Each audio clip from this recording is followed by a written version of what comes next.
Good day, ladies and gentlemen. Welcome to another beautiful edition of Diaspora TV. My name is Imane Mark Bamidele, and today we will be crossing over to our beautiful continent, and the country we are focusing on, spotlight on Nigeria, and the topic is Nigeria, the next level. In the studio with me, I have two gentlemen who will be accompanying me on today's program, and I would like to introduce them to you. Let me start from Mr. Eri Mudafe. Mr. Eri Mudafe is a banker, a professional banker, by the way, with more than 30 years of global corporate and business experience with some of the world's largest international banks like Julius Baer, Union Bank of Switzerland, and he is the first and chairman of the board of directors of Union Bank of Switzerland in Nigeria, and is responsible for the Africa business management. You are welcome, sir. Thank you, Mark. On his side, beside him, is Mr. Bert Evans. Mr. Bert Ever is the founder and CEO of Ever Excellent Company. He has wealth of experience in international business consultant and logistics. He is a man that knows the in and out of Nigeria.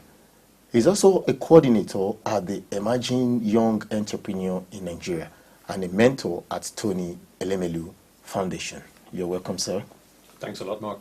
I want us to talk about the last election in Nigeria. So, how will you summarize it as a Nigerian, as a professional, as someone living in diaspora? What is your own summary and conclusion? Well, thank you, Mark, first of all, for having me here. It's a pleasure to share my views and discuss our great country with you. I just want to make a quick correction. I left UBS about 2 years ago, but every other thing is correct. I now run my own outfit here in Switzerland.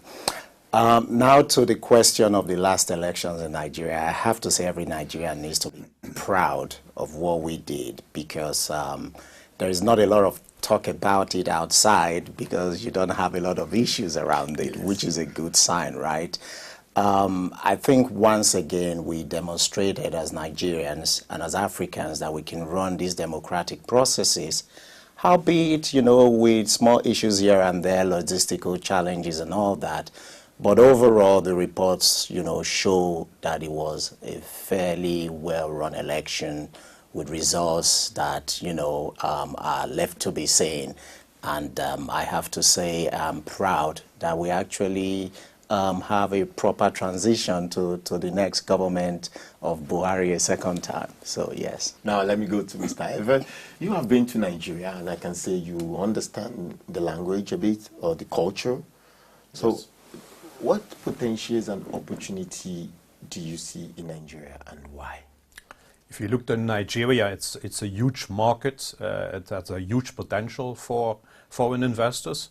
So every wise investor must really look at Nigeria to invest his money for the future. When we look at the recent report from McKinsey, it's clearly stated in the 2014 report of McKinsey that Nigeria, it really has the potential to become a major global economy over the next 15 years. So I'm quite sure there are many opportunities, but there are also challenges, unfortunately.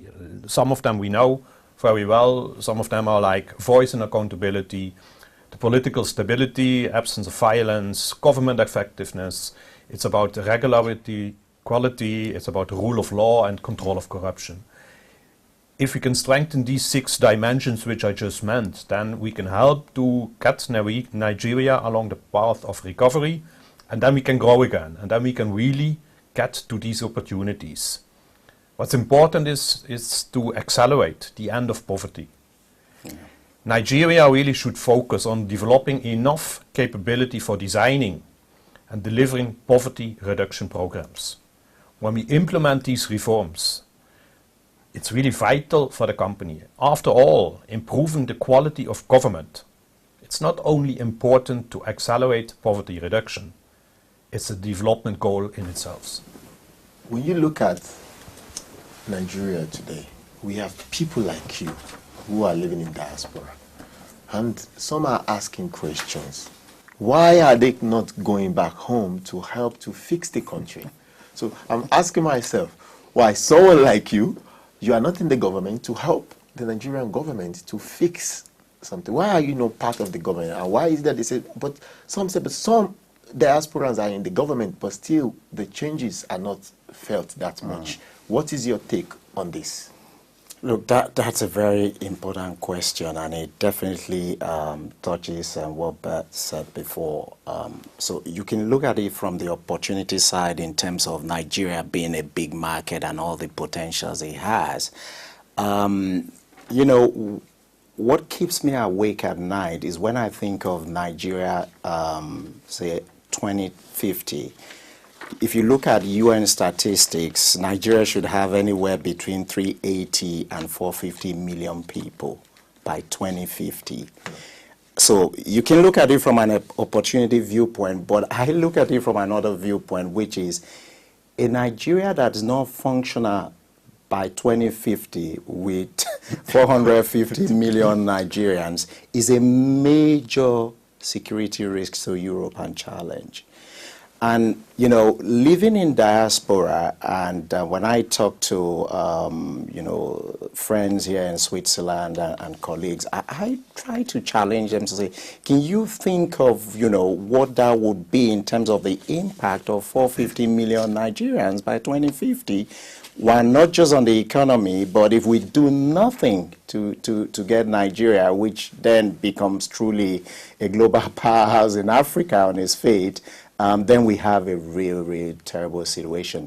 So as a diaspora Nigerian, when I think of that, I'm like, we need to have all hands on deck here, because we just can't leave those at home to shoulder all of that responsibility. The reason for that is, as you know, nation building is not a one-man task. It's multifaceted, different aspects to it. So you need people with different skill sets. You need people who can live in different contexts to bring it together. And you rightly pointed out, running a country today is not like it used to be in the 70s where things were easy, right? Yes. Economies are quite complex these days. We're talking of the impact of digitization.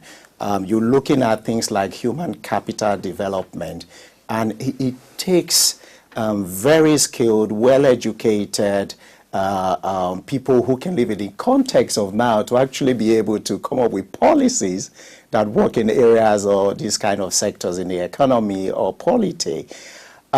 So yes, we do need all hands on deck, and I'm happy that Nigeria actually is well positioned in the sense that if we look at diaspora as a resource pool, we've got about 15 million of them, according to reports from the UN and the Nigerian government. So there is a pool of 15 million, you know, well-educated Nigerians who have lived in, you know, Western countries or other parts of the world and have seen things and how things should be done. I think, you know, we need to tap into these resources and leverage them to the best use in Nigeria. I fully agree with you. But that's bringing me now close to another thing that I want to draw you back to. You are a founding member of G57, think tank group. What is this G57 all about? So when I saw it, I was like, G57, is it like the United Nations, G20, G7, or the world power? Can you tell us something about the G57? Look, G57 comes out of a passion of Nigerians like yourself and myself, not to sit here like you just asked before, but to do something about helping in the transformation of Nigeria. So it's basically 57 top Nigerians in their profession that were handpicked from across the globe to sort of come together and act as a think tank in supporting the government. So what I like about it is it's not a bipartisan organization. It supports whatever government is sitting right now by bringing ideas, by connecting them to diaspora, connecting them to international organizations, source of capital, and businesses. So all the things we sort of want diaspora to do, this is one of the goals of G57. And I must say, I was quite excited. We had a workshop sometime last year, and we actually agreed that in 8 years, we would like to see a 4 trillion economy in Nigeria. Now, if you think of that with our GDP, you know, at about 500 billion today, is a Herculean task. And it means you need people who've got the right brains, the right skill set, the right networks, and are internationally well respected and received to pull a feat like that. Now, not doing it would be a disaster because according to the UN, our GDP will be declining in terms of per capita income, and that would mean that we'll slide more and more into poverty. So we need these bold, audacious goals and all hands to sort of drive it, yeah. So let's hope that G57 will be one of those key pillars that will help us to move Nigeria forward. Mr. Evet, I want to come back to you. When you see in Nigeria, and when you go to Nigeria, what flashes through your mind? When I look to Nigeria, when I study what's going on, when I also hear what Henry is telling, then I must say there are so many young Nigerians. They spend their time acquiring knowledge, experience abroad, and also, of course, back home in good universities and schools, in different spheres of the economy. And hopefully this should begin to pay off soon. And these individuals, they are now equipped to lead the country to what we hope is one of the most aggressive growth phases Nigeria is yet to experience. I know it's a big challenge, but we have good people, good young people who could do this. And for this to happen, it's really important that the Nigerians in the diaspora, who would like to be part, of course, of such a process, and those who are currently in Nigeria, that they work together. Each of them will bring unique perspectives, and each of them has really good skill sets for this building phase. We have to bring these people together. It's an intergenerational process, to my opinion. Also, it's a transition from, let's say, the current generation of leaders, most of them still liberational revolutionaries, to the millennials, and this transition must be managed well. The older generation, they must pass on the torch to the next generation in an organized and in a structured manner. Yeah. The question is really, is the outgoing generation asking themselves the right questions? Which legacy are they leaving behind? Is it selling one of their hard-won independences of personal gain? Or is it one of having created a foundation upon which the next generation can build? That will be the big question. But it must come to a cooperation between today's leaders, today's generation of leaders, with all the young Nigerians who really build up a real good skill set. Yeah. Mark, if I may just add to what Bert said. There are, just to sort of make it concrete, there are 3 areas which we need to focus on right away as a country if we want to get things moving. First and foremost is security. I go to Nigeria almost monthly, and you know the stories you hear, the things you see with kidnappings, with abductions here and there, with petty crimes. You know, you were saying, why is diaspora not going back? You know what we read in the WhatsApps of this world and all that. Nobody wants to go back. And get killed or whatever, right? If you want to contribute. So security is paramount. The government has got to crack that. Once security is in place and everyone is now focused on nation building, we've got to look at the economy. Because if we don't tackle the issue of economy with poverty increasing, people go back straight into crime, right? Yes. And we can talk about how do you do security or the economy and all that. And then we need to transform governance. We need solid institutions. That's what Nigeria is lacking. I read recently that we spend less than 70,000 naira per annum. 70,000 naira per annum, you know, in terms of what we spend as a nation for public services. So we don't have public servants. It's non-existent.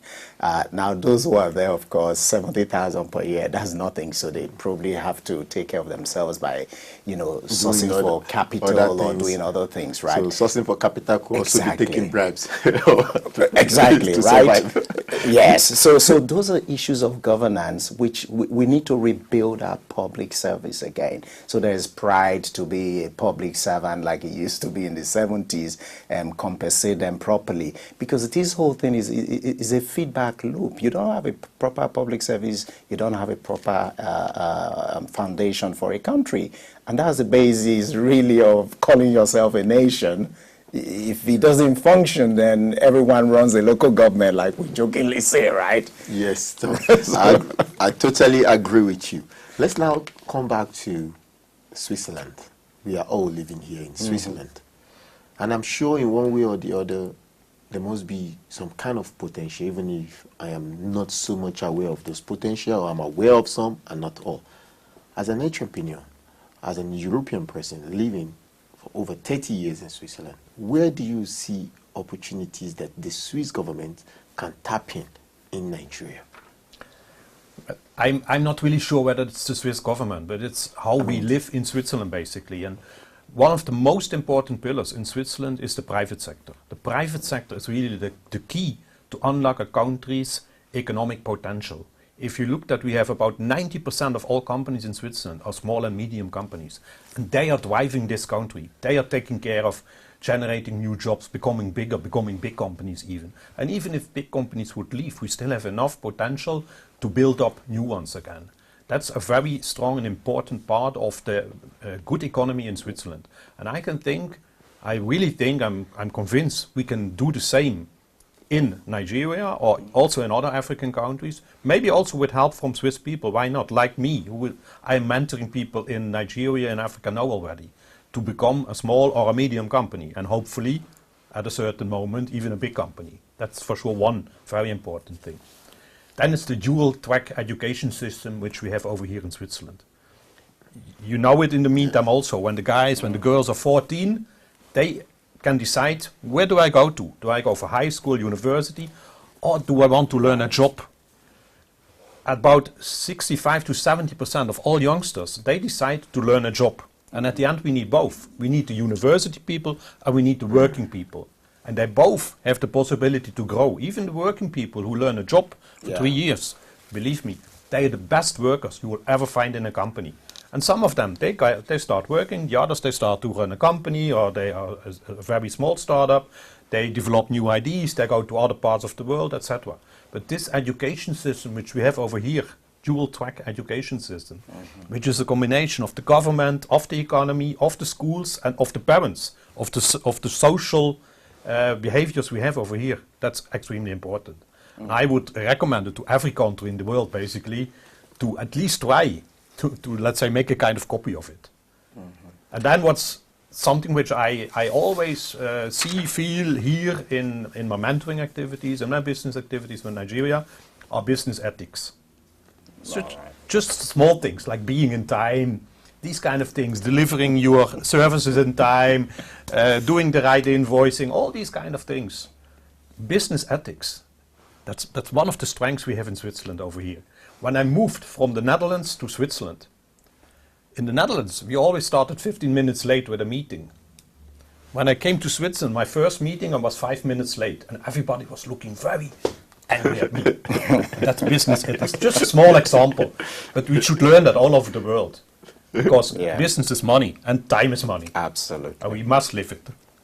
I want to go back now to Nigeria, and this time around I will be throwing my questions to Mr. Mudafe, and you can as well, you can support him on this. Mr. President just suspended the rural grazing area program, which is called the RUGA. Right.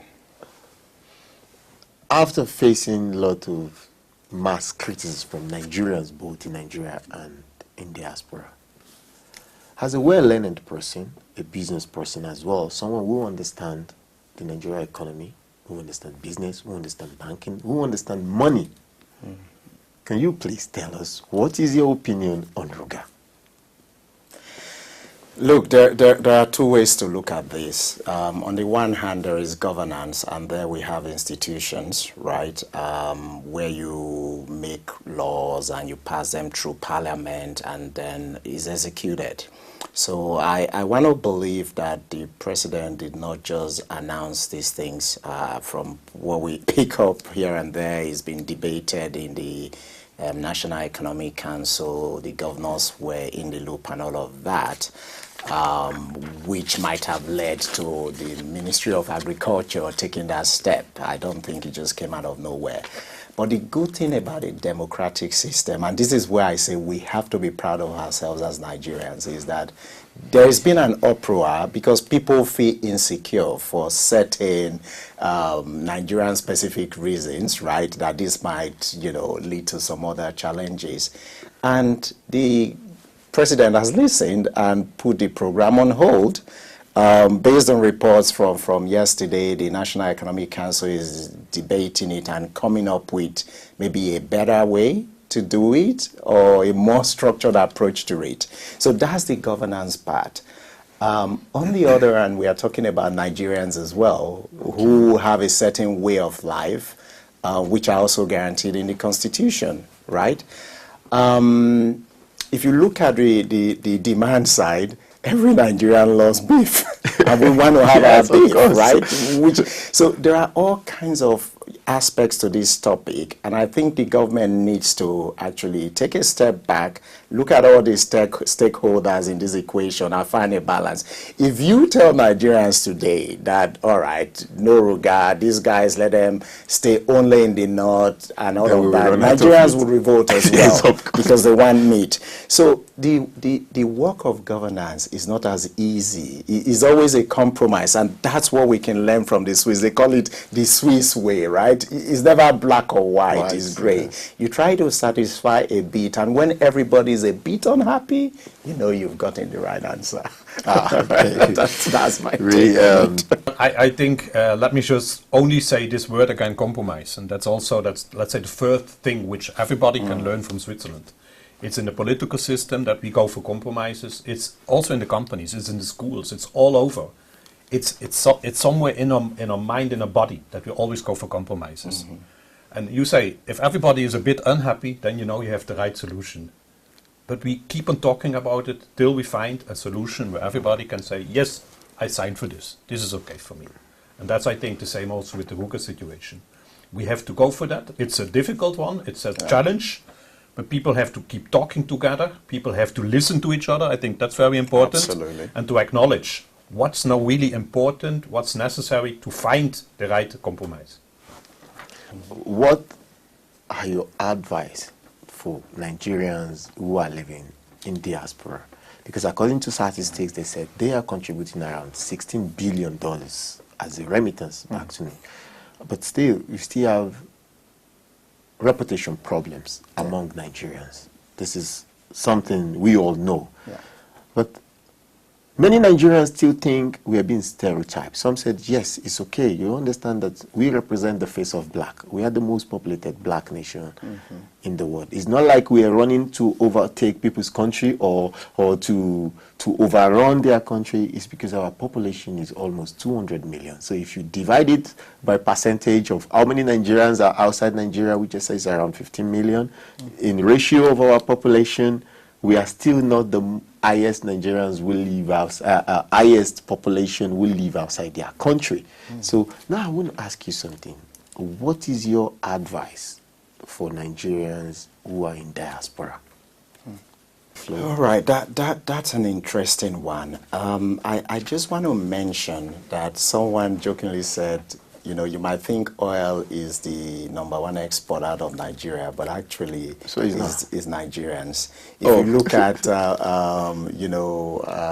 revenue generated or FDI into Nigeria, the #1 source of foreign direct investment is actually Nigerians in diaspora. For 2018 is about 25 billion compared to oil, which was less than that. And this is money or capital that's been sent by the Western unions, via Western unions of this world. Now, if you add another, about 50% of that, which, somebody takes with him or through some other means, is about $40 billion a year. It's the biggest. Now, you speak to a point which I think the government needs to handle a bit better. If Nigerians in diaspora become your most important income or FDI source. You need to manage that. You need to put institutions in place to better structure that, to better manage the flow, and make sure that the flow goes into areas of the economy that would help to grow GDP. I always say to people, what advice would I give to diasporans? You know, every diasporan who sends $100 home probably has 300 somewhere. That's non-performing capital at home in Switzerland or in the UK. If they had a way of putting that money into productive use in Nigeria, be it buy an apartment and you get, you know, payments from that, yeah, they would do, because they'll be generating income, and those income can then support their families at home. So what I'm saying in effect is this: if Nigerians in diaspora today send 40 billion, if you have the right structure, the right processes, make it comfortable, the government helps them to organize that, they might be sending 120 billion. Wow. Which is what the economy actually needs to grow. Then you look at other things, you know, why can't we invest in the key structure sectors of the economy? Housing, 17 million deficit. Why can't diaspora, you know, get involved in the housing sector?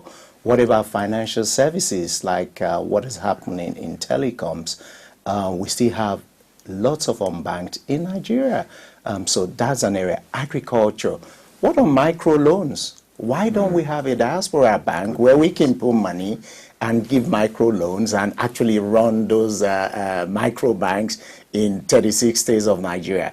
So what the government needs to do, and this is where G57 is also willing to play a role to support, and maybe with other organizations like NIDO, help Nigerians organize themselves, define specific sectors in the economy that we want to be engaged in, and then make sure that the Nigerian factor doesn't creep in suddenly where diaspora wants to do stuff and you get blocked from all the protocols and points that we know normally block stuff. So if Nigeria really wants to grow, I think the diaspora can really help if properly encouraged.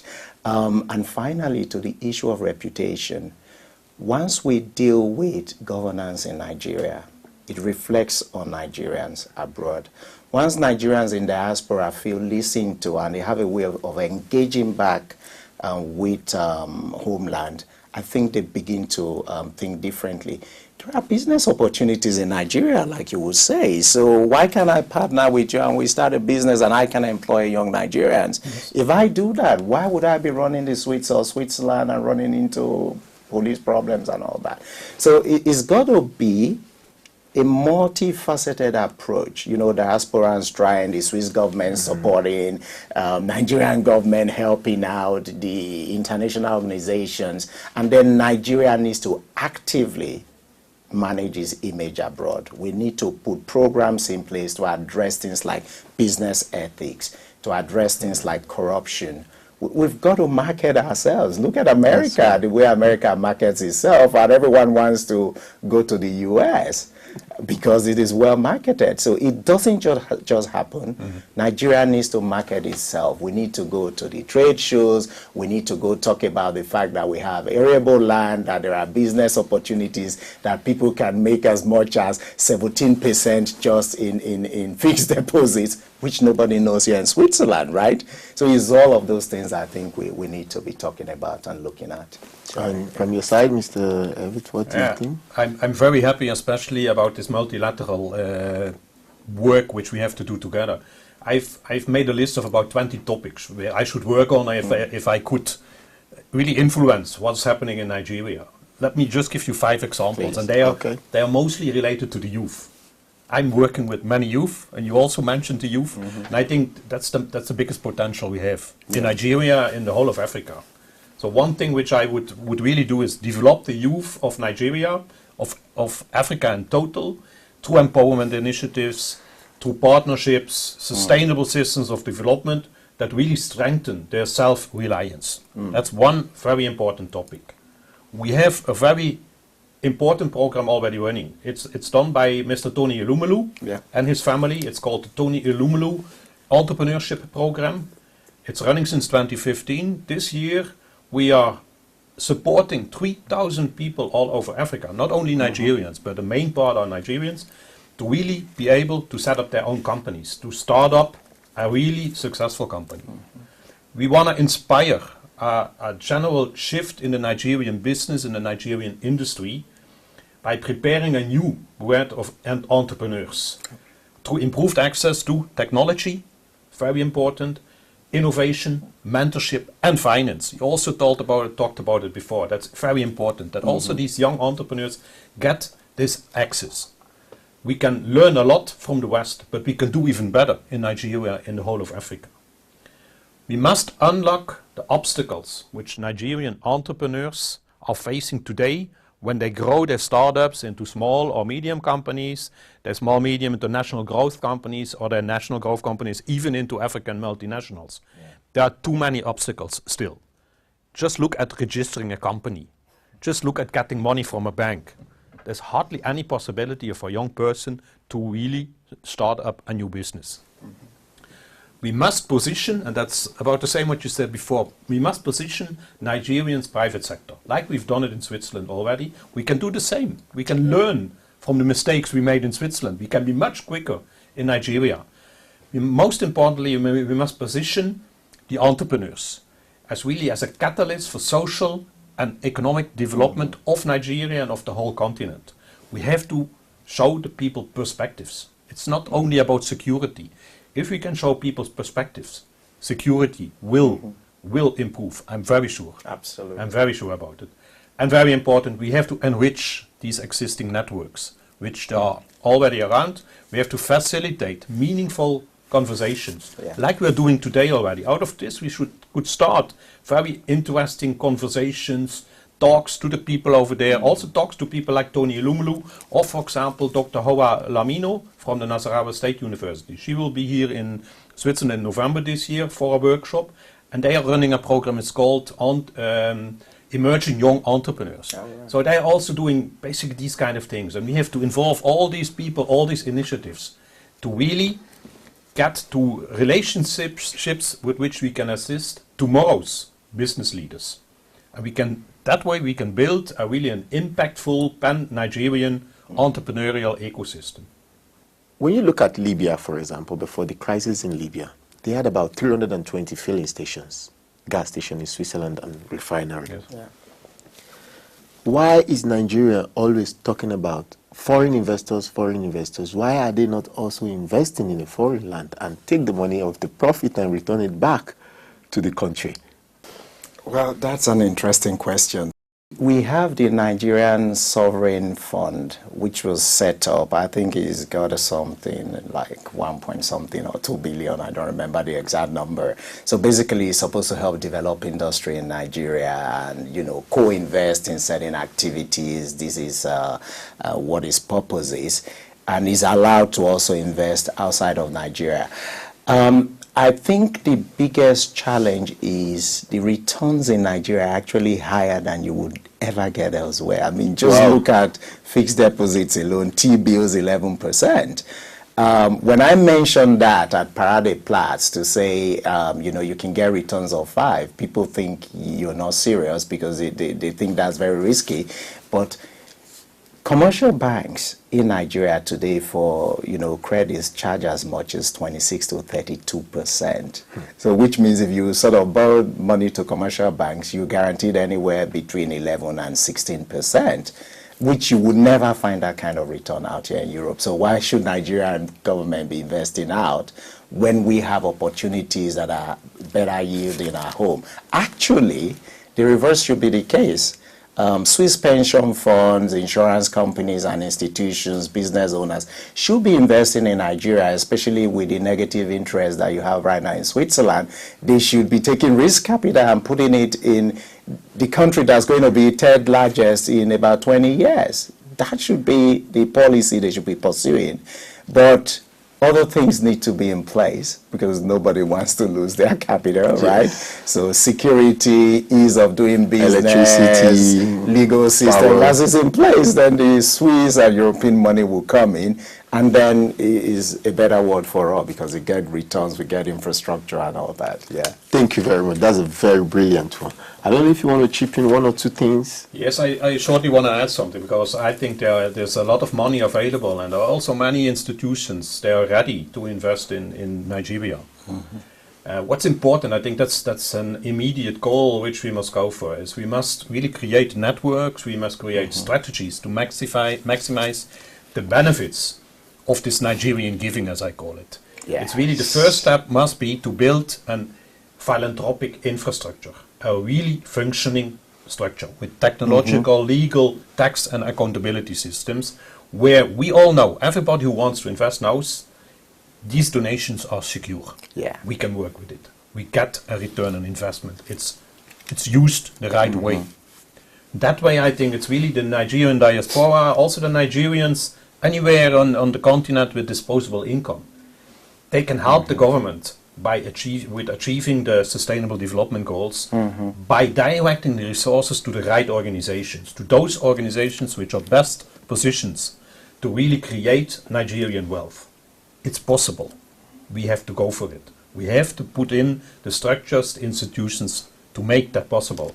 And by strategically pooling those financial resources, the Nigerians, they could end poverty themselves. They could eradicate diseases, improve healthcare, educate the children in Nigeria.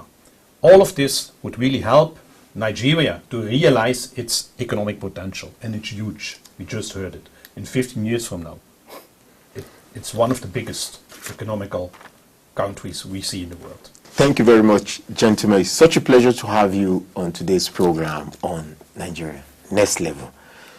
So to you viewers, you've heard it all. Why not leave us a comment and what you think, and let's take this conversation to the next level. I am your host, Imane Mark Bamidele. Thank you, and have a nice day. If you're drinking, please don't drive. When you're driving, don't drink. Life has no duplicates. All the best.